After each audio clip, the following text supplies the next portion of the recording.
Lady Amelia Carrington stood defiantly at the altar of a shabby parish church, her heart racing with the thrill of rebellion as she prepared to marry a man she believed to be nothing more than a humble bookkeeper, the ultimate act of defiance that would destroy her family's carefully orchestrated plans for her future. What she didn't know was that the quiet, unassuming Frederick beside her was actually the 8th Duke of Ravenshire, the wealthiest and most powerful nobleman in all of England, who had been living in disguise to find a woman who would love him for his heart rather than his title. As their hands joined in matrimony, neither realized they were about to create the greatest scandal London society had ever witnessed.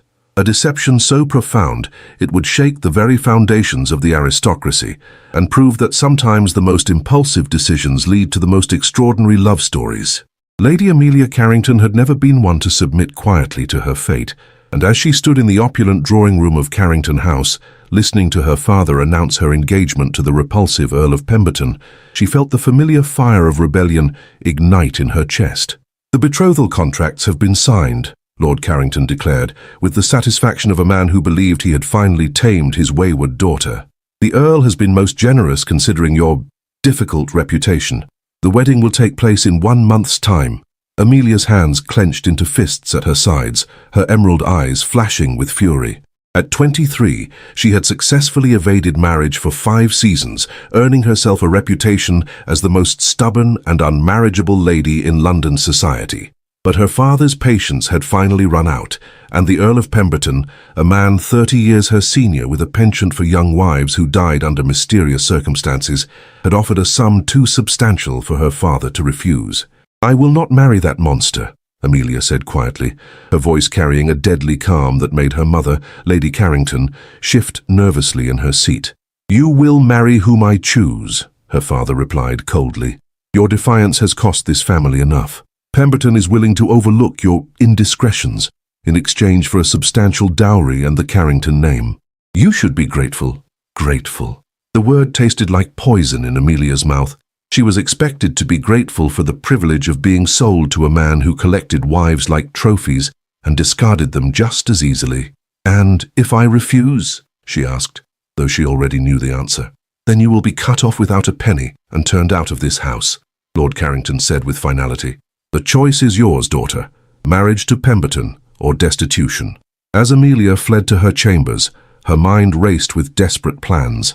She had no fortune of her own, no relatives who would take her in, no means of supporting herself in a world that offered few options to unmarried women of gentle birth. But she would rather starve in the streets than submit to marriage with that vile creature. It was then, as she paced her room like a caged animal, that inspiration struck with the force of lightning. If her father wanted to use her marriage as a business transaction, she would give him a transaction he would never forget. She would marry someone so far beneath her station, so utterly unsuitable, that it would destroy any possibility of the advantageous alliance he sought. She would ruin herself so completely that no respectable family would ever consider an association with the Carringtons again. The plan was audacious, scandalous, and perfectly suited to her temperament. The next morning, Amelia donned her plainest dress and a heavy cloak that concealed her identity, then slipped out of Carrington House before the household had awakened. She made her way through the foggy London streets to the commercial district, where clerks and shopkeepers conducted their daily business far from the rarefied world of Mayfair society. It was outside a modest bookshop that she first saw him. He was tall and lean, with dark hair that needed cutting and clothes that, while clean and well-maintained, were clearly of modest quality. He carried himself with quiet dignity as he arranged a display of books in the shop window, his movements precise and careful. When he looked up and caught her staring, she was struck by the intelligence in his warm brown eyes and the kindness in his gentle smile. "Perfect." "Excuse me," Amelia said, approaching him with the confidence that came from years of commanding attention in London's finest ballrooms. "Might I speak with you for a moment?" Frederick looked up from the ledger he had been reviewing, surprised to find such an elegantly dressed young woman standing in his humble bookshop. Even in her plain dress and concealing cloak, there was something about her bearing that spoke of quality and breeding. "Of course, miss," he replied, setting aside his work. "How may I be of service?" Amelia studied him more closely, noting the way he spoke. Educated, refined, but without the affected drawl of the aristocracy. His hands were clean and uncalloused, suggesting he was a man of letters rather than manual labor. He would do perfectly for her purposes. "I have a proposition for you," she said without preamble, "one that could change both our lives considerably." Frederick raised an eyebrow, intrigued despite himself. "Indeed? And what sort of proposition might that be?" "Marriage," Amelia said boldly, watching his face for his reaction. "I need a husband, and I suspect you could benefit from a wife with connections." The words hung in the air between them, shocking in their directness. Frederick stared at her for a long moment, wondering if he had somehow misheard, or if this beautiful stranger had taken leave of her senses. "I beg your pardon," he said carefully, "but did you just propose marriage to a complete stranger?" "I did indeed," Amelia replied with a confidence she didn't entirely feel. "My name is Amelia, and I find myself in need of a husband quickly, today, if possible. In exchange for your name and protection, I can offer you entry into society and all the advantages that come with it." What she didn't mention was that those advantages would be short-lived, as her family would undoubtedly disown her the moment they learned of her scandalous marriage. But by then, it would be too late to salvage their plans for her future. Frederick studied her face, noting the desperation she tried to hide behind her bold facade. Whatever had driven this young woman to make such an extraordinary proposal, it was clearly a matter of some urgency. "Might I ask why you find yourself in such pressing need of a husband?" he asked gently. Amelia hesitated, then decided that partial honesty would serve her better than elaborate lies. "My family wishes to force me into a marriage that I find unacceptable. This is my way of ensuring that such a union becomes impossible." "I see," Frederick said thoughtfully. "And you believe that marriage to a humble bookkeeper will accomplish this goal?" "I believe that marriage to any man of modest means will accomplish this goal," Amelia replied with brutal honesty. "You seem kind and intelligent, which is more than I can say for the alternative my family has chosen." Frederick was quiet for a long moment, considering her proposal. What she didn't know was that he had been living under an assumed identity for the past 2 years, seeking exactly what she claimed to offer, a woman who would value him for himself rather than his title and fortune. The irony of the situation was not lost on him. "And what would you expect from such a marriage?" he asked. "Protection of my name and person," Amelia replied. "I would be a dutiful wife in all respects, though I confess I know little of managing a household on modest means." "I see. And you would be content with a simple life, far from the luxuries you are clearly accustomed to." Amelia lifted her chin proudly. "I would be content with freedom, sir. Everything else is merely circumstance." Frederick found himself admiring her courage, even as he questioned her judgment. This young woman was clearly running from something, and her solution was both desperate and dangerous. But there was something about her fierce independence and obvious intelligence that appealed to him. "Very well," he said finally. "If you are certain this is what you want, I accept your proposal." Amelia felt a rush of relief so profound it nearly brought her to her knees. "Truly? You will marry me?" "I will," Frederick confirmed, "though I insist we speak with the vicar first, to ensure you understand the permanence of what you are proposing." "I understand perfectly," Amelia assured him. "When can we proceed?" "This afternoon, if you wish. I know a clergyman who will perform the ceremony with minimal questions asked." As they walked through the London streets toward the small parish church where their lives would be forever changed, neither Frederick nor Amelia could have imagined the extraordinary consequences of their impulsive decision. She believed she was marrying a simple man who would provide her with the freedom she craved. He believed he had finally found a woman who would love him for himself, rather than his wealth and position. Both were about to discover that the truth was far more complicated and far more wonderful than either had dared to dream. The ceremony of deception. The parish church of St. Bartholomew's was a far cry from the grand cathedral where Amelia had always imagined she would be married. The small stone building sat in a modest neighborhood, its weathered walls and simple stained glass windows speaking of humble faith rather than aristocratic grandeur. As they stood before the elderly vicar, Amelia felt a moment of panic. What was she doing? She was about to bind herself legally and spiritually to a man she had known for less than 3 hours, a man whose surname she didn't even know. "Before we proceed," she whispered to Frederick, "I should know your full name." "Frederick Halston," he replied quietly. The irony of giving his real name while living under false pretenses not lost on him. Amelia nodded, filing the information away. Frederick Halston. It was a good, solid English name, respectable if unremarkable, perfect for her purposes. The vicar, a kindly man named Reverend Matthews, had agreed to perform the ceremony after Frederick had spoken with him privately and, Amelia suspected, provided some form of financial incentive. He asked few questions beyond confirming that both parties were of age and entering the union willingly. "Do you, Frederick Halston, take this woman to be your lawfully wedded wife?" Reverend Matthews intoned in his gentle voice. "I do," Frederick replied, his voice steady as he looked into Amelia's green eyes. "And do you, Miss Carrington?" Amelia supplied. "Amelia Carrington." Frederick's eyes widened slightly at the name.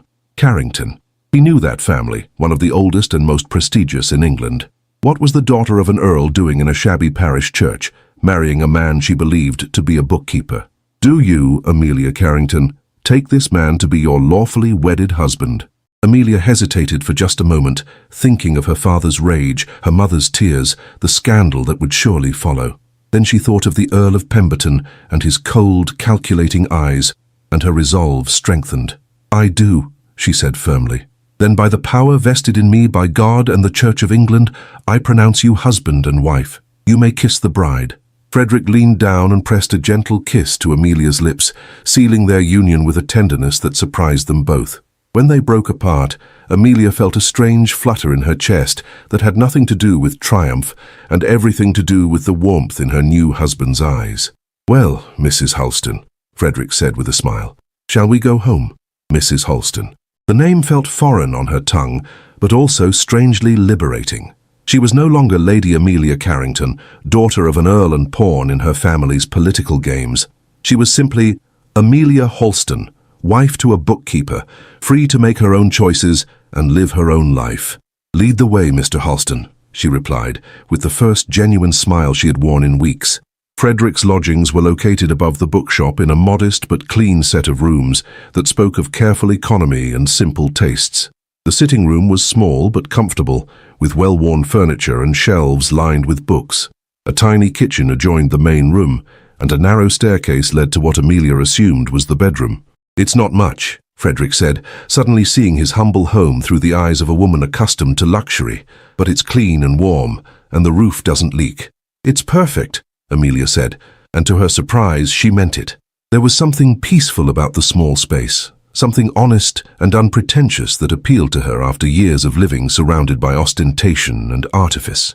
"Are you hungry?" Frederick asked, moving toward the kitchen. "I'm afraid I don't keep much in the way of fine food, but I could prepare something simple." "I can cook," Amelia offered, then laughed at Frederick's surprised expression. "Oh, I know it's not what you would expect from a lady of my background, but I spent considerable time in the kitchens as a child, much to my mother's horror. I found it more interesting than embroidery." As Amelia explored the small kitchen and began preparing a simple meal from the ingredients Frederick had on hand, he found himself watching her with growing fascination. She moved with confidence and competence, her earlier nervousness replaced by a practical efficiency that spoke of genuine skill rather than mere dabbling. "Tell me about your family," Frederick said, as they sat down to share their first meal as husband and wife.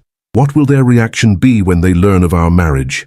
Amelia's expression darkened. Fury, followed by disownment, followed by social exile.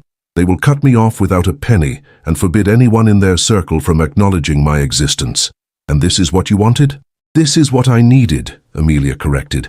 "My father had arranged for me to marry the Earl of Pemberton, a man who has buried 3 wives under suspicious circumstances. I would rather face poverty with a good man than wealth with a monster."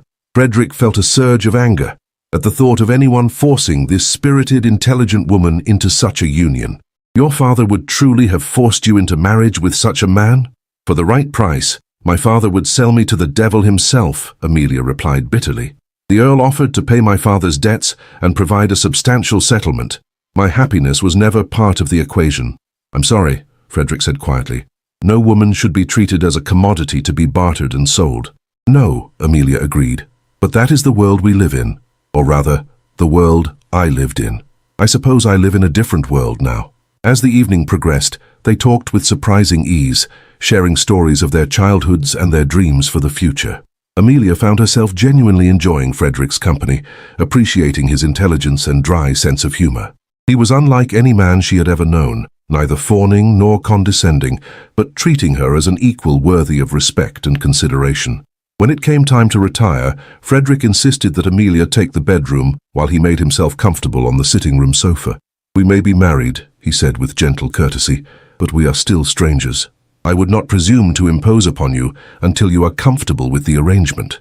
Amelia felt a rush of gratitude for his consideration.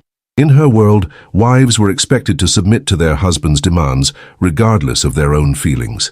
The fact that Frederick was willing to give her time to adjust spoke volumes about his character. "Thank you," she said softly, "for everything. For agreeing to this mad scheme, for treating me with kindness, for giving me a chance at freedom." "Thank you," Frederick replied, "for trusting me with your future, even knowing so little about me." As Amelia lay in the narrow bed that night, staring up at the ceiling of her new home, she felt a mixture of triumph and uncertainty. She had successfully escaped her father's plans and secured her freedom, but at what cost? She was now married to a man she barely knew, dependent on his goodwill and generosity for her very survival. But as she listened to the quiet sounds of Frederick moving about the sitting room, preparing his makeshift bed, she felt something she hadn't experienced in years: peace. For the first time in her adult life, she was exactly where she chose to be, with a man who treated her with respect and kindness. It was more than she had dared to hope for, and far more than she had ever expected to find in a marriage of convenience. What she didn't know was that in the bedroom of a grand mansion across London, Frederick Holston, 8th Duke of Ravenshire, was supposed to be sleeping in silk sheets and surrounded by priceless artwork. Instead, he was lying on a lumpy sofa, marveling at the extraordinary turn his life had taken. For 2 years, he had lived as a simple bookkeeper, seeking a woman who would love him for himself rather than his title and fortune. He had begun to believe such a woman didn't exist, that he was doomed to a life of loneliness or a marriage based on greed and ambition. Then Amelia Carrington had walked into his shop and proposed to him, not knowing that she was offering herself to one of the wealthiest men in England. The irony was delicious, but it was also terrifying. What would happen when she learned the truth? Would she feel deceived, manipulated, used? Or would she understand that he had been seeking exactly what she had offered? A marriage based on mutual respect and genuine affection rather than social advantage. Only time would tell, but as Frederick drifted off to sleep, he found himself hoping that the remarkable woman sleeping in his bed would prove to be everything he had been searching for. Because despite the deception that lay between them, he was already beginning to suspect that he was falling in love with his unexpected wife. The woman who had married a simple man to ruin her family's plans had no idea that she had just become the Duchess of Ravenshire, one of the most powerful women in England. And the Duke, who had been hiding his identity to find true love, had no idea that his new wife's rebellion would soon create the scandal of the century. Their marriage of convenience was about to become something far more complicated and far more wonderful than either had ever imagined. The morning after Amelia woke to the unfamiliar sounds of a London morning filtered through windows that faced a busy commercial street rather than the quiet gardens of Mayfair. For a moment, she lay still, disoriented by her surroundings, before the events of the previous day came flooding back. She was married to a bookkeeper named Frederick Holston. She had actually done it, thrown away her birthright, her family's plans, her entire future, for the sake of freedom. The smell of bacon and fresh bread drifted up from the kitchen below, accompanied by the sound of Frederick moving about with quiet efficiency. Amelia dressed quickly in the same plain dress she had worn the day before, suddenly aware that her entire wardrobe consisted of the clothes on her back and whatever she had been able to carry in her small reticule. When she descended to the kitchen, she found Frederick already dressed for the day in his simple but well-maintained clothes, preparing what appeared to be a substantial breakfast. "Good morning, Mrs. Holston," he said with a smile that made her stomach flutter in a most unexpected way. "I thought you might be hungry." "Good morning," Amelia replied, still adjusting to her new name. "You didn't need to go to such trouble." "It's no trouble at all. Besides, I suspect we have much to discuss regarding our arrangement." As they sat down to breakfast, Amelia found herself studying her new husband more closely. In the clear morning light, she could see details she had missed the day before. His hands, while clean and uncalloused, bore a small scar across the knuckles that spoke of some past adventure. His clothes, while modest, were of excellent quality and expertly tailored. Most intriguingly, His manner of speech and bearing suggested an education far superior to what she would expect from a simple shopkeeper. "Frederick," she said carefully, "might I ask about your background? Your education seems quite extensive for a—" She paused, not wanting to offend. "For a bookkeeper," Frederick finished with amusement. "You're quite observant. I was educated at Cambridge, actually. My circumstances changed some years ago, and I found myself in need of employment." It wasn't entirely a lie, Frederick reasoned. His circumstances had changed when he decided to live incognito, and he had indeed found himself in need of a new identity. "I see," Amelia said, though she sensed there was more to the story. "And your family?" "Distant relatives, mostly. No one who would be particularly interested in my marriage to a lady far above my station." "I'm not above your station anymore," Amelia pointed out. "I'm simply Mrs. Halston, wife to a bookkeeper. My former status is irrelevant." "Is it?" Frederick asked gently. "Can you truly leave behind everything you've known, everything you've been raised to expect from life?" Amelia considered the question seriously. "I don't know," she admitted, "but I'm willing to try. What's the alternative? Return to my family and beg forgiveness? Submit to marriage with Pemberton? I would rather scrub floors than live that life." "It may come to that," Frederick warned. "Life on a bookkeeper's salary is far different from life as the daughter of an earl. There will be no servants, no fine clothes, no social events, just simple, honest work, and whatever happiness we can build together. Then we shall build something extraordinary," Amelia said with determination. "I may not know how to live modestly, but I can learn, and I suspect there are compensations to a simple life that I've never had the opportunity to discover." Frederick found himself admiring her courage, even as he felt guilty about the deception he was perpetrating. She was prepared to sacrifice everything for freedom, not knowing that she had actually married one of the wealthiest men in England. Their conversation was interrupted by a sharp knock at the door. Frederick frowned, wondering who could be calling so early, then went to answer it while Amelia remained in the kitchen. "Mr. Halston?" The voice belonged to a young man with the bearing of a gentleman's servant. "I have a message for you from Lord Carrington." Amelia's blood ran cold. Somehow her family had already discovered her whereabouts. "I'm afraid you must be mistaken," Frederick said carefully. "I know no Lord Carrington." "Perhaps not, sir, but he knows you, or rather, he knows your wife, Lady Amelia Carrington, who was seen entering this establishment yesterday afternoon." Frederick glanced back toward the kitchen, where Amelia stood frozen with fear. "What does Lord Carrington want?" "He wishes to speak with his daughter. Immediately. He's waiting in his carriage outside." Through the window, Amelia could see the familiar black carriage with the Carrington coat of arms emblazoned on the door. Her father had come to drag her home, to force her back into the life she had risked everything to escape. "Tell Lord Carrington that his daughter is no longer available for his summons," Frederick said with quiet authority. "She is now Mrs. Halston, and her loyalty lies with her husband." The messenger looked uncertain. "Sir, I don't think you understand. Lord Carrington is not a man accustomed to being refused." "Then he will have to learn," Frederick replied firmly. "Good day." As Frederick closed the door, Amelia felt a surge of gratitude so powerful it brought tears to her eyes. He had stood up to her father, protected her when he had no obligation to do so, risked the wrath of one of the most powerful men in England for a woman he had known less than a day. "Thank you," she whispered. "You don't know what that means to me." "I'm your husband," Frederick said simply. "It's my duty to protect you."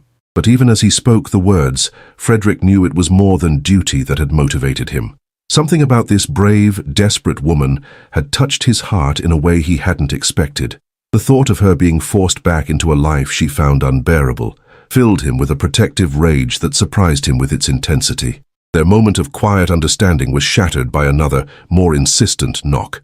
This time, Frederick opened the door to find Lord Carrington himself standing on the threshold, his face dark with fury. "Where is my daughter?" he demanded without preamble. "Your daughter is now my wife," Frederick replied calmly, "and she has no wish to speak with you." Lord Carrington pushed past Frederick into the small sitting room, his aristocratic features twisted with disgust as he took in the modest surroundings. "Amelia!" he bellowed. "Come out here this instant!" Amelia appeared in the kitchen doorway, her chin raised defiantly despite the fear in her eyes. "Father, what have you done?" Lord Carrington's voice was deadly quiet now, more frightening than his earlier shouting. "Do you have any idea what you've destroyed with this madness? I've destroyed your plans to sell me to the highest bidder." Amelia replied steadily. Nothing more. You've destroyed our family's reputation. The Earl of Pemberton is furious, threatening to withdraw his offer entirely. Do you know what that means? Do you understand the financial ruin you've brought upon us? I understand that you valued money more than your daughter's happiness, Amelia shot back. I understand that you were willing to sacrifice me to a monster for the sake of your debts. You ungrateful child. After everything we've given you, everything we've sacrificed, enough. Frederick's voice cut through the argument with quiet authority. You will not speak to my wife in that manner in our home. Lord Carrington turned his fury on Frederick, looking him up and down with obvious contempt.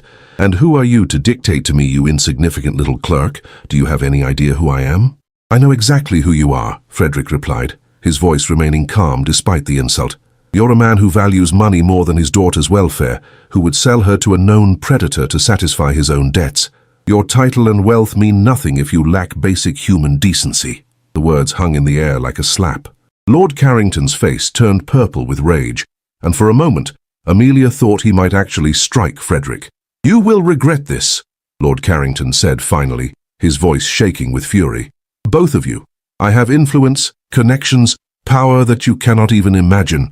I will destroy you for this insult. You're welcome to try, Frederick replied mildly. But I think you'll find that threats carry little weight with a man who has nothing to lose. After Lord Carrington had stormed out, slamming the door behind him with enough force to rattle the windows, Amelia collapsed into a chair, her legs suddenly too weak to support her. He meant it, she said quietly. He'll do everything in his power to destroy us. He has friends in high places, influence in the courts, connections throughout society. He could make our lives very difficult.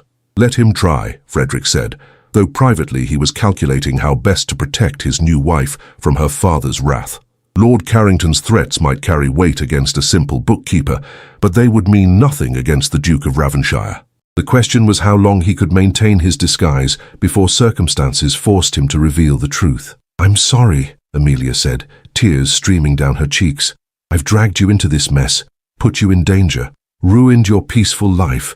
You should annul the marriage while you still can, before my family destroys you. Frederick knelt beside her chair, taking her hands in his. Amelia, look at me. I knew what I was agreeing to when I accepted your proposal. I knew there would be consequences, complications, difficulties. But I also knew that you were worth whatever challenges we might face. How can you say that? You barely know me. I know enough, Frederick said softly. I know that you're brave enough to sacrifice everything for your principles. I know that you're kind enough to worry about a stranger's welfare, even when your own future is uncertain. I know that you're strong enough to stand up to your father, despite the consequences. That's more than enough for me. As Amelia looked into Frederick's warm brown eyes, she felt something shift in her chest. What had begun as a marriage of convenience was becoming something else entirely, something that felt dangerously like the beginning of love. But even as she allowed herself to hope that she might have found not just freedom but happiness, neither she nor Frederick could have imagined the storm that was about to break over their heads. Lord Carrington's threats were not idle boasts, and the revelation of Frederick's true identity would soon turn their quiet scandal into the sensation of the century. The woman who had married a simple man to ruin her family's plans was about to discover that she had actually become one of the most powerful duchesses in England. And the Duke, who had been seeking true love in disguise, was about to learn that sometimes the greatest deceptions lead to the most extraordinary truths. The revelation. 3 weeks into their marriage, Amelia had begun to settle into a routine that, while vastly different from her previous life, brought her a contentment she had never known. She spent her mornings helping Frederick in the bookshop, her afternoons exploring London's markets and learning to manage a household on a modest budget, and her evenings in quiet conversation with her husband, whose intelligence and wit continued to surprise and delight her.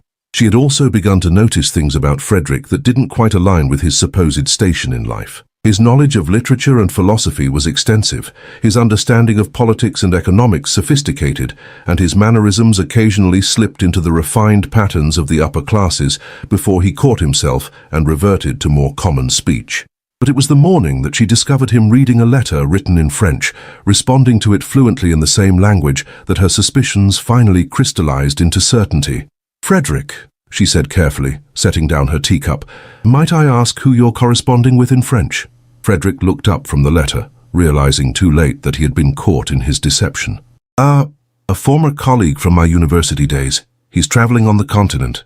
I see. And this former colleague addresses you as, Your Grace? The words hung in the air between them like an accusation. Frederick felt his carefully constructed world begin to crumble as he met Amelia's steady gaze. You read French, he said quietly. It wasn't a question. Fluently. Along with Italian, German, and Latin, the benefits of an expensive education. Amelia's voice was calm, but Frederick could see the hurt and confusion in her green eyes. Who are you, Frederick? And please don't insult my intelligence with another lie. Frederick set down the letter and ran a hand through his hair, knowing that the moment of truth had finally arrived. My name is Frederick Holston, 8th Duke of Ravenshire. The silence that followed was deafening. Amelia stared at him as if he had just announced that he was the King of England, her face cycling through disbelief, shock, and finally, a cold fury that made Frederick's blood run cold. Duke, she repeated slowly. You're a duke, the Duke of Ravenshire.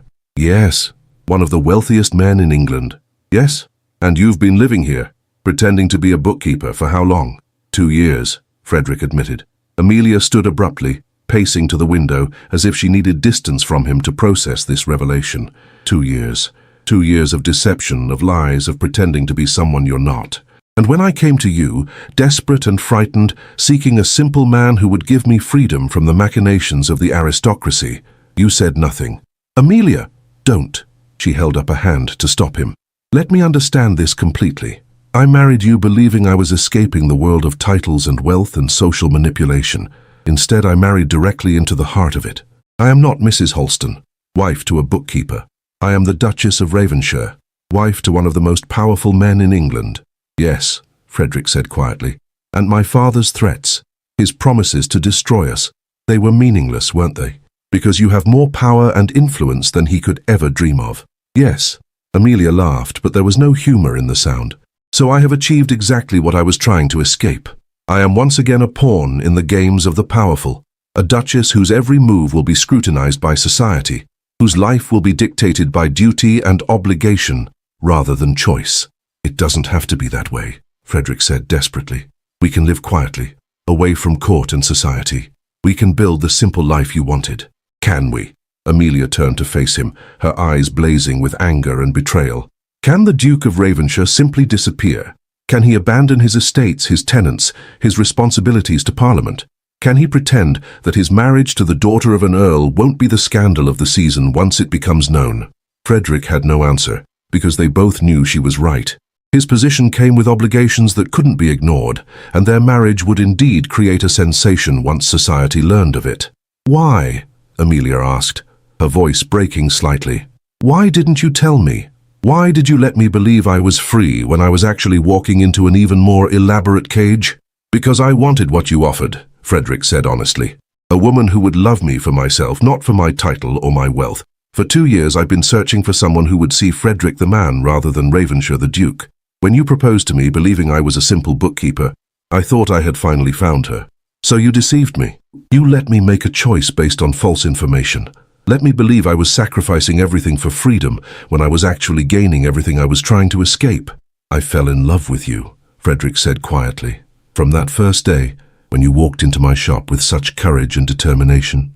I know I should have told you the truth, but I was terrified that if you knew who I really was, you would see me the way everyone else does, as a title and a fortune rather than a man. And what am I supposed to see now? Amelia asked bitterly. How can I trust anything you've told me? How can I believe that your feelings are real when our entire relationship is built on a lie? Before Frederick could answer, their argument was interrupted by a sharp knock at the door. Frederick opened it to find his secretary, an efficient man named Williams, standing on the threshold with an expression of barely controlled panic. Your Grace, Williams said, then stopped as he noticed Amelia standing behind Frederick. Forgive me. I didn't realize you had company. This is my wife, Frederick said quietly, the Duchess of Ravenshire. Williams's eyes widened as he took in Amelia's simple dress and the modest surroundings. Your Grace, Congratulations, but I'm afraid I have urgent news. The Earl of Pemberton has been making inquiries about your whereabouts. He seems to believe that you've interfered with his engagement to Lady Amelia Carrington. Lady Amelia Carrington is now the Duchess of Ravenshire, Frederick said firmly. and the Earl of Pemberton has no claim on her whatsoever. Yes, Your Grace, but he's threatening to make the matter public. He's claiming that the lady was coerced, that the marriage is invalid, that you used your position to steal another man's bride. The scandal could be significant. Amelia felt the walls closing in around her. Not only had she failed to escape the world of aristocratic intrigue, but she had inadvertently placed herself at the center of what promised to be the most sensational scandal London had seen in years. "Leave us," Frederick told Williams. "I'll handle Pemberton." After Williams departed, Frederick turned back to Amelia, who was staring at him with a mixture of fear and resignation. "This is what I was trying to avoid," she said quietly. "This is exactly what I was running from. The gossip, the speculation, the way my life becomes entertainment for society. And now it will be 1,000 times worse because I'm not just a rebellious earl's daughter. I'm a duchess who married in secret under mysterious circumstances. We'll face it together," Frederick said. "Whatever comes, we'll handle it as husband and wife." "Will we?" Amelia asked. "Because I'm not sure I know who my husband is anymore. Are you Frederick the bookkeeper, who was kind and gentle and treated me as an equal? Or are you Ravenshire the Duke, who deceived me for his own purposes and dragged me into exactly the kind of life I was desperate to escape?" "I'm both," Frederick said desperately. "I'm the same man you've been living with for 3 weeks, the same man you've been talking with and laughing with and falling in love with. The title doesn't change who I am inside." "Doesn't it?" Amelia challenged. "Because the Frederick I thought I married would never have lied to me about something so fundamental.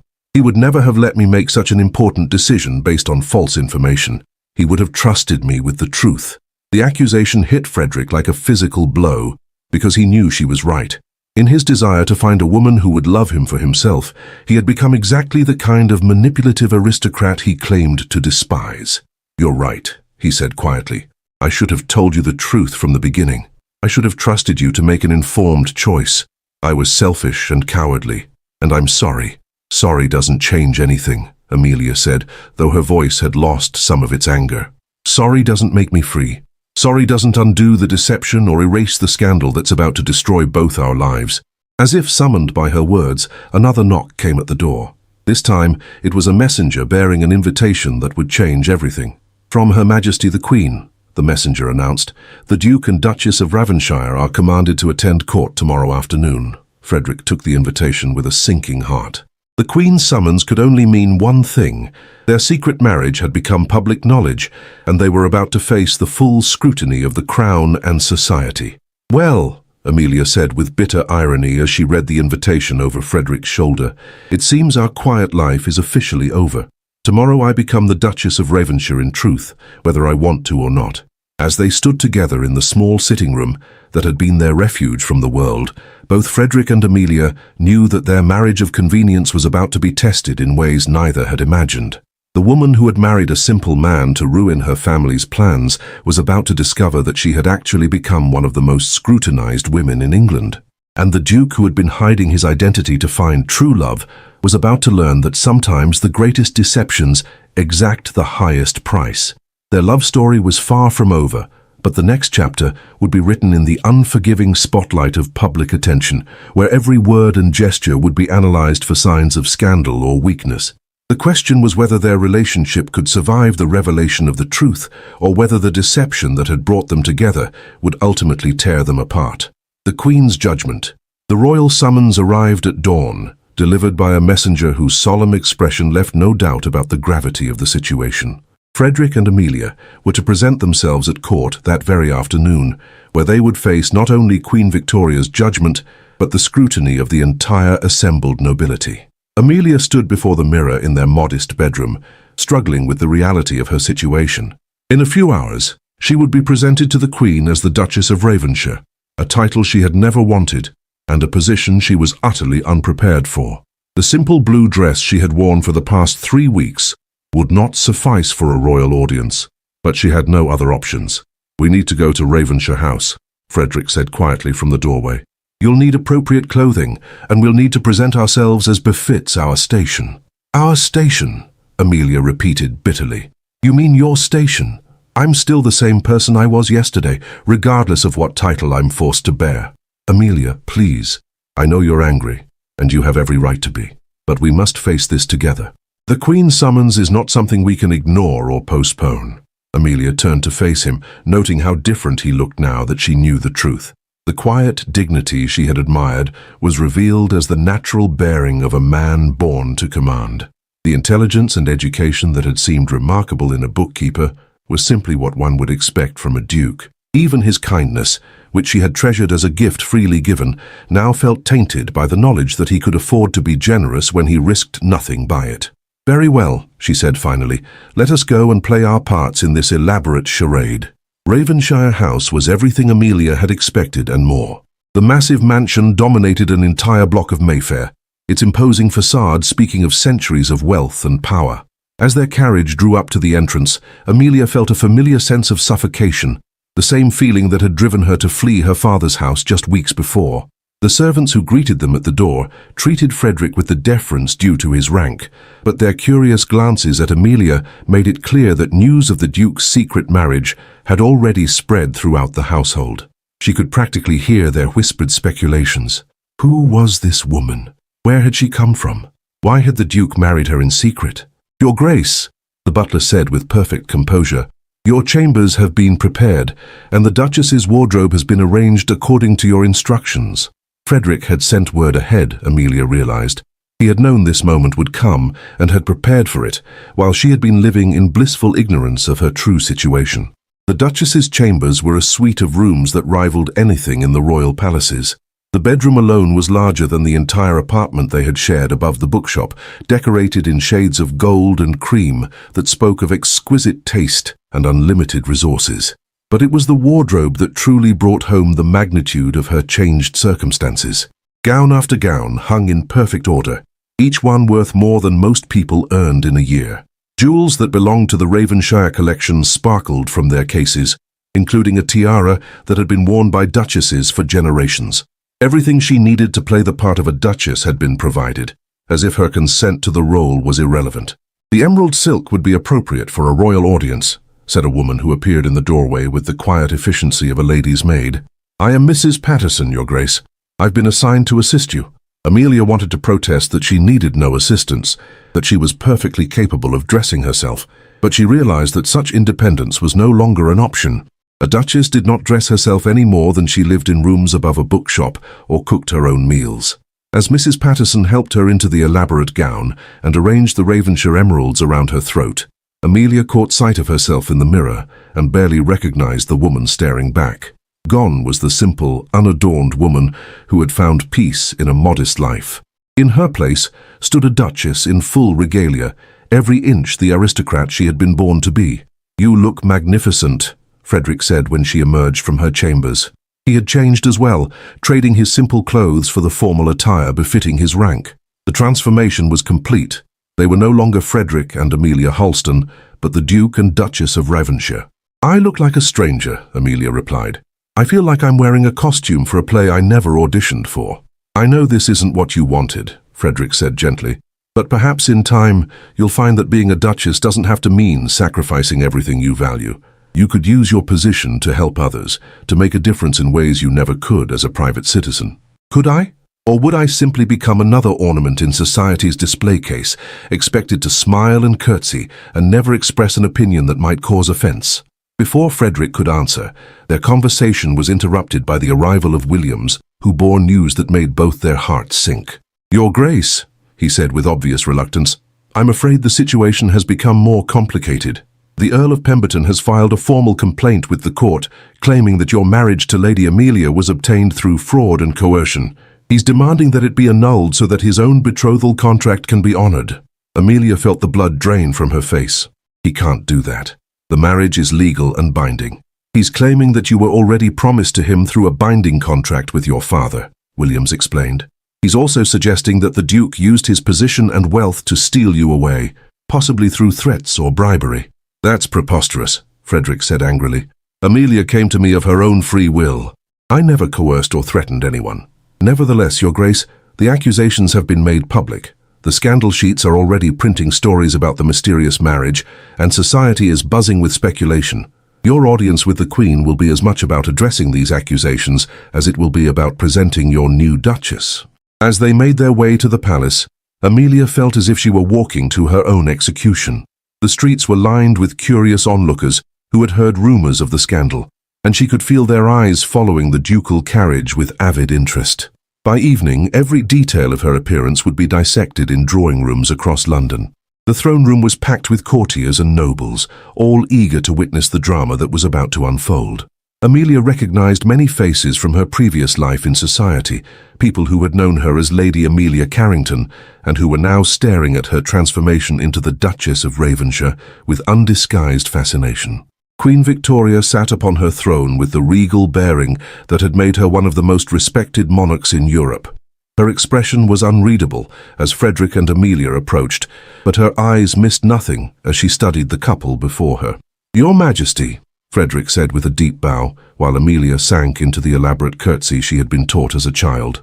"Duke of Ravenshire," the Queen said in her clear, authoritative voice, "we are told that you have taken a wife in circumstances that have caused considerable discussion. I have, Your Majesty. May I present my Duchess, formerly Lady Amelia Carrington." "Lady Amelia," the Queen said, her gaze fixing on Amelia's face. "Or should we say, Your Grace, we understand that your marriage has been the subject of some controversy." "Yes, Your Majesty," Amelia replied, her voice steady despite her inner turmoil. "Though I confess I am at a loss to understand why a legal marriage between two consenting adults should cause such a stir." A murmur ran through the assembled court at her bold words. It was not customary for subjects to speak so directly to the Queen, but Amelia was beyond caring about protocol. "Indeed," the Queen said, her eyebrows rising slightly. "And yet we are told that you were already promised to another, that your marriage to the Duke was obtained through deception. What say you to these charges?" "I say that no woman should be forced into marriage against her will, Your Majesty, regardless of what contracts her father may have signed. I married the Duke of my own free choice, and I would make the same choice again." The words rang out clearly in the silent throne room. Amelia had just publicly declared her loyalty to Frederick, despite the deception and anger that lay between them. It was a gesture that surprised them both. "And you, Duke?" the Queen asked.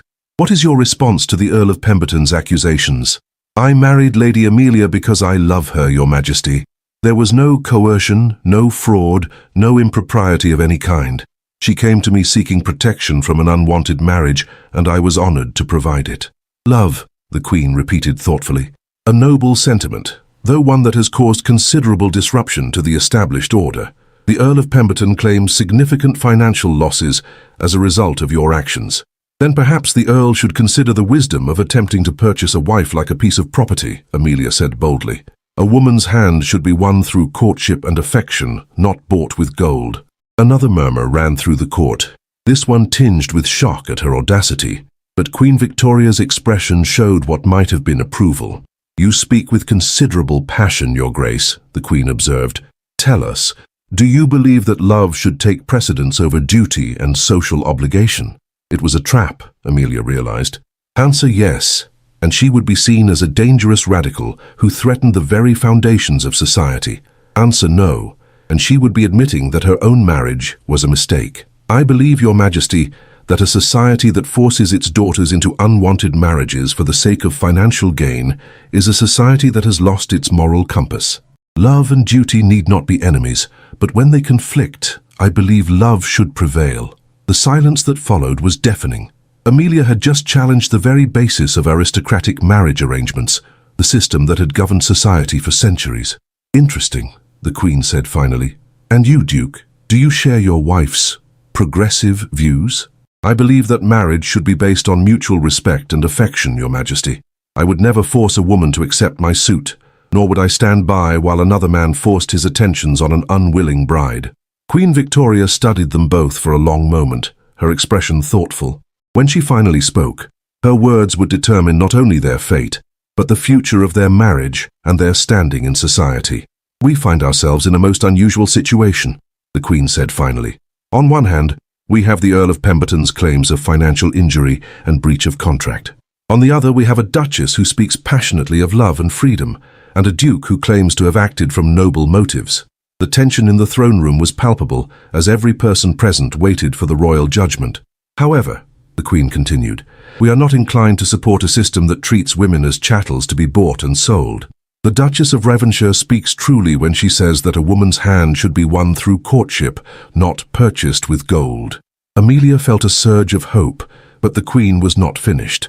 Nevertheless, the manner of your marriage, conducted in secret without proper announcements or ceremonies befitting your stations, has caused considerable scandal. Society requires order, and order requires that even love conform to certain proprieties. Frederick stepped forward slightly.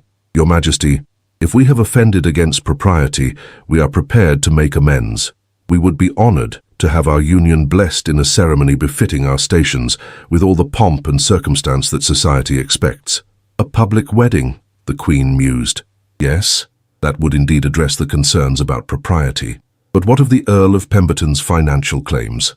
I am prepared to compensate the Earl for any legitimate expenses he incurred in preparation for a marriage that will not take place, Frederick said, though I will not pay him for the loss of a bride he never truly possessed. The Queen's lips curved in what might have been a smile, spoken like a man who understands both justice and diplomacy. Very well. We decree that the marriage between the Duke and Duchess of Devonshire is legal and binding. However, to satisfy the demands of propriety and society, you will repeat your vows in a public ceremony at Westminster Abbey within 1 month's time.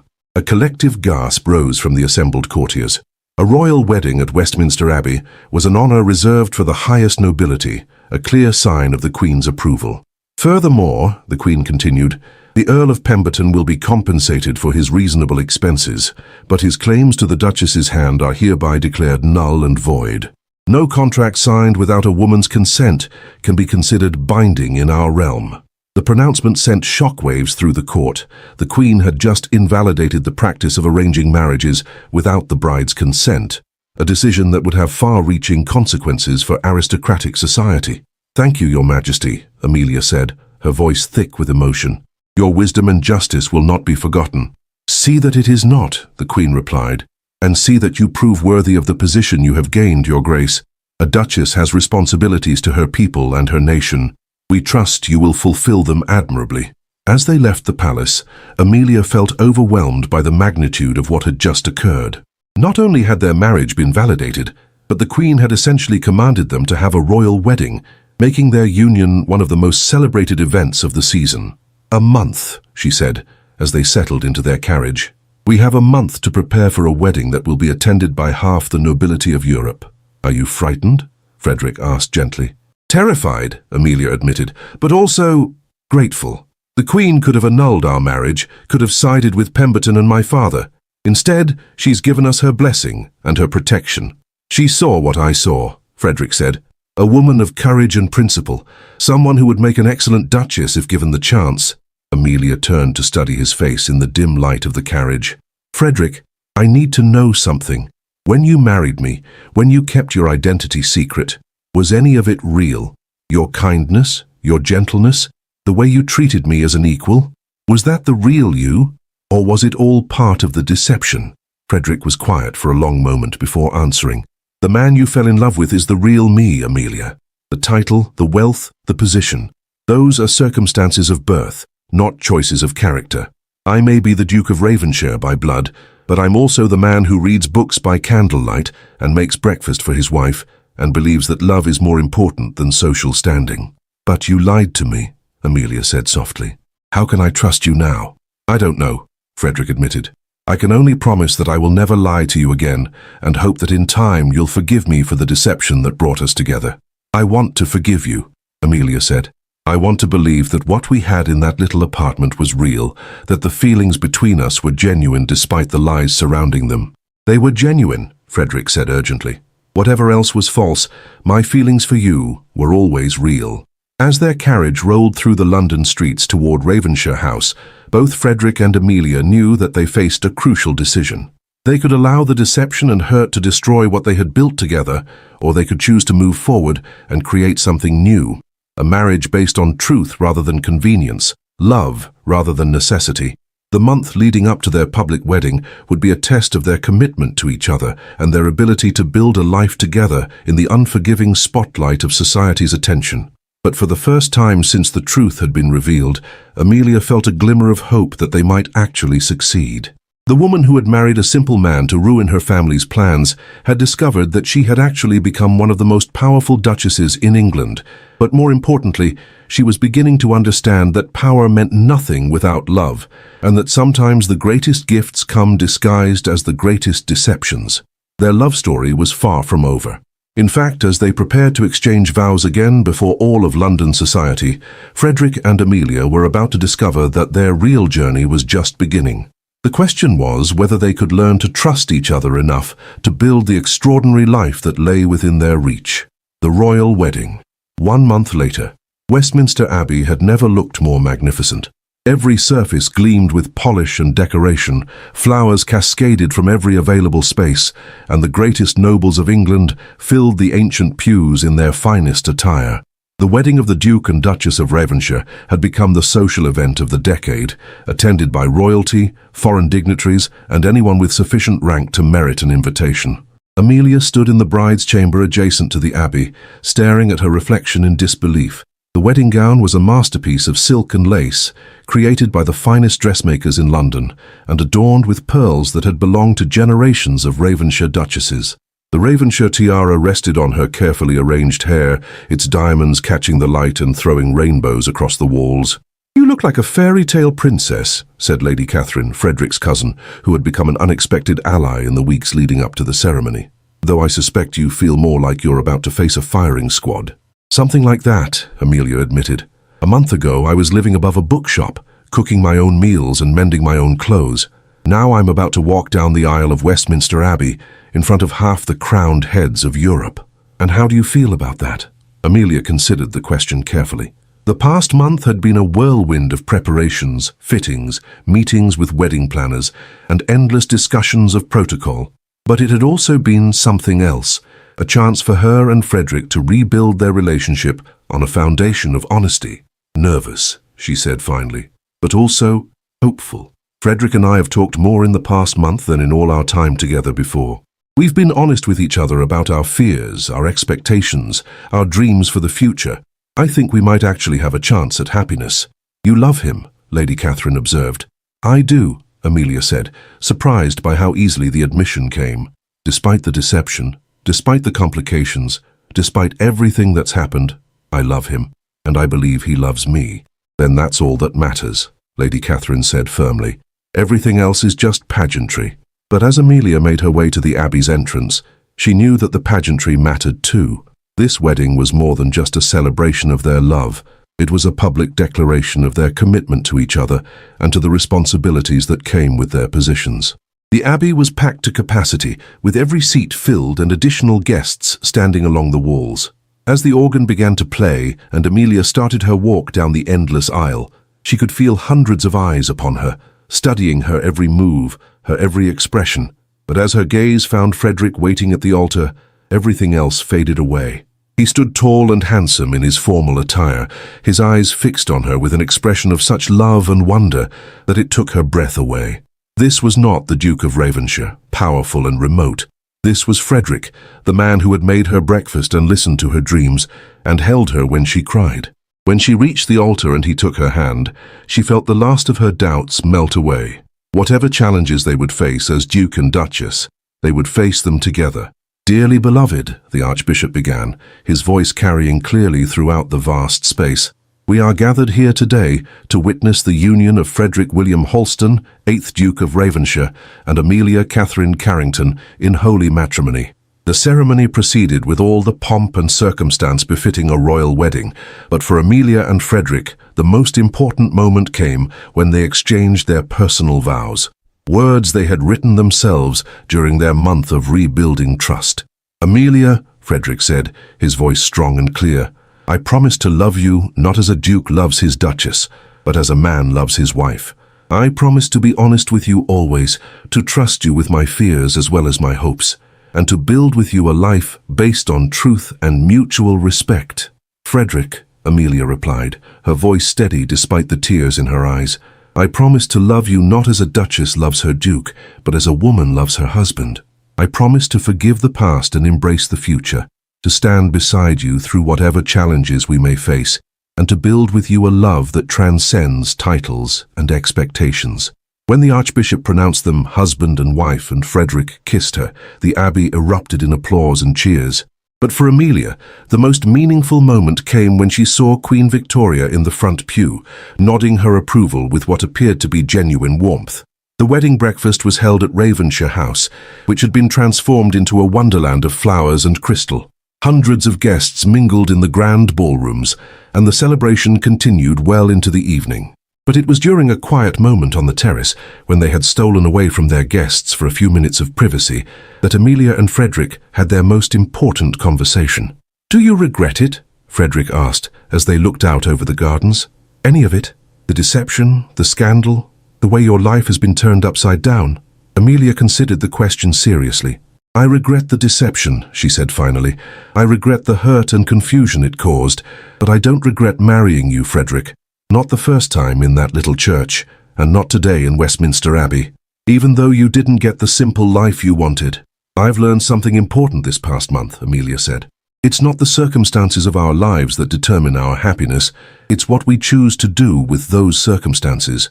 I may be a duchess now, but that doesn't mean I have to be the kind of duchess society expects.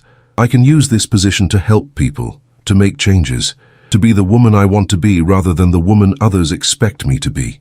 "And what kind of woman is that?" "The kind who speaks her mind, who fights for what she believes in, who uses her privilege to help those who have none.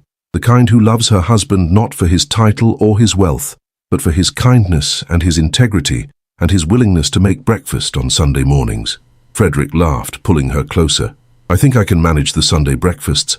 "Good," Amelia said, reaching up to touch his face. "Because despite everything, the lies, the scandal, the royal wedding, the hundreds of guests currently drinking champagne in our ballroom, what I treasure most is the simple moments, the conversations over tea, the quiet evenings reading together, the way you look at me when you think I'm not watching." "I love you, Amelia Halston," Frederick said softly. "Duchess of Ravensshire, rebel, the bravest woman I've ever known." "I love you too, Frederick Halston," Amelia replied. "Duke, bookkeeper, the man who saw me as I truly am and loved me anyway." As they kissed on the terrace of Ravensshire House, with the sounds of celebration drifting from the ballroom and the lights of London twinkling in the distance, both Frederick and Amelia knew that their real adventure was just beginning. The legacy of love. 5 years later, the morning sun streamed through the windows of the breakfast room at Ravensshire House as Amelia reviewed the correspondence that had arrived with the Dawn Post. As the Duchess of Ravensshire, her days were filled with charitable work, social obligations, and the management of the vast Ravensshire estates, but she had learned to balance duty with the simple pleasures that had first attracted her to Frederick. "The orphanage in Yorkshire reports that they've received full funding for the new wing," she told Frederick as he joined her at the table. "And the School for Girls in Manchester has received permission to expand their curriculum to include mathematics and natural sciences." "Excellent," Frederick said, settling beside her with his own stack of correspondence. "And the Parliamentary Committee on Workers' Rights. They've agreed to hear testimony from the factory workers themselves, rather than just the owners. It's a small victory, but an important one." Frederick smiled, watching his wife's face light up as she discussed her various causes. In the 5 years since their wedding, Amelia had transformed from a reluctant duchess into one of the most influential women in England, using her position to champion causes that would have been considered radical just a decade earlier. "You know," he said, reaching for her hand, "when I first saw you in that bookshop, I never imagined you would become such a formidable force for change. And when I proposed to you," Amelia replied with a laugh, "I never imagined I would end up addressing Parliament or hosting dinners for foreign dignitaries. Life has a way of surprising us, doesn't it?" Their conversation was interrupted by the arrival of their 3-year-old son, James, who burst into the room with the energy that only small children possess. "Mama! Papa!" he exclaimed, climbing onto Frederick's lap. "Mrs. Patterson says we're going to the park today." "Are we indeed?" Amelia asked, ruffling her son's dark hair. "And what makes you think Mrs. Patterson has the authority to make such decisions?" "Because she's very smart," James replied with the unassailable logic of a 3-year-old. "And because you promised yesterday." "Ah, I see. Well, if I promised, then we must certainly go to the park." As Frederick watched his wife and son together, he marveled at how completely his life had changed. The lonely duke who had hidden his identity to find love had become a husband and father, surrounded by the warmth and laughter he had always craved. "Frederick," Amelia said suddenly, her voice taking on a more serious tone. "I've been thinking about something, about the story of how we met, how we married. James will ask questions eventually, and I want to be sure we tell him the truth. The truth, that sometimes the most important decisions we make are the ones that seem the most reckless, that love can grow from the most unlikely circumstances, that deception, while wrong, can sometimes lead to something beautiful if we're willing to forgive and move forward." Frederick nodded thoughtfully. "And what will you tell him about the woman who married a simple man to ruin her family's plans?" "I'll tell him that she discovered something far more valuable than rebellion," Amelia said softly. "She discovered that true freedom comes not from running away from responsibility, but from choosing how to fulfill it. She learned that love is not about finding someone who fits into your plans, but about building new plans together. And the man who pretended to be someone he wasn't? I'll tell him that his father learned that honesty is the foundation of love, and that no relationship can survive without trust. But I'll also tell him that people can change, can grow, can become better than they were." As they prepared to leave for their promised trip to the park, Amelia caught sight of herself in the mirror and smiled at what she saw. Gone was the desperate young woman who had fled her father's house in search of freedom. In her place stood a confident duchess who had learned to use her position for good, a wife who had built a marriage based on love and mutual respect, and a mother who was determined to raise her children to value character over circumstances. "Do you ever wonder what would have happened if I hadn't walked into your bookshop that day?"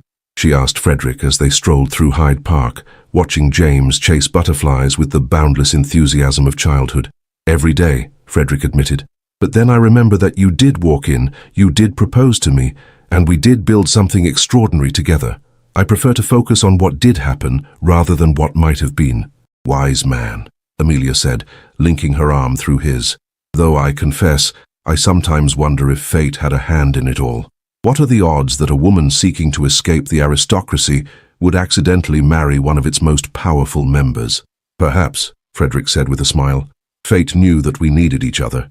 You needed someone who would love you for yourself rather than your connections, and I needed someone who would challenge me to be better than I was." As they watched their son play in the afternoon sunshine, surrounded by the simple joy of a family outing, both Frederick and Amelia knew that their love story had become something far greater than either had imagined. What had begun as a desperate act of rebellion and a lonely man's search for acceptance had grown into a partnership that was changing not just their own lives, but the lives of countless others. The woman who had married a simple man to ruin her family's plans had discovered that she had actually married the love of her life. And the Duke, who had hidden his identity to find true love, had learned that sometimes the greatest gifts come disguised as the greatest risks. Their story would be told for generations, not as a tale of deception and scandal, but as proof that love can triumph over any obstacle when two people are willing to be honest with each other and brave enough to build something new together. In the end, Amelia had found exactly what she had been seeking all along. Not freedom from responsibility, but the freedom to choose how to fulfill it. And Frederick had discovered that the love he had been searching for had been waiting for him all along, in the form of a woman brave enough to propose to a stranger and wise enough to forgive his deceptions. Together, they had built a love that transcended titles and expectations, a marriage that proved that sometimes the most impulsive decisions lead to the most extraordinary outcomes, and a legacy that would inspire others to believe in the transformative power of love. From bookkeeper's bride to England's most powerful duchess, this is the love story that proves the greatest deceptions can lead to the most extraordinary truths. If you believe that true love conquers all obstacles, and that sometimes the most impulsive decisions create the most beautiful destinies, like this incredible journey of scandal and redemption, don't forget to subscribe for more breathtaking historical romances that celebrate the power of love over lies. Share in the comments. Which moment captured your heart most? When Amelia proposed to a stranger, or when Frederick revealed his true identity?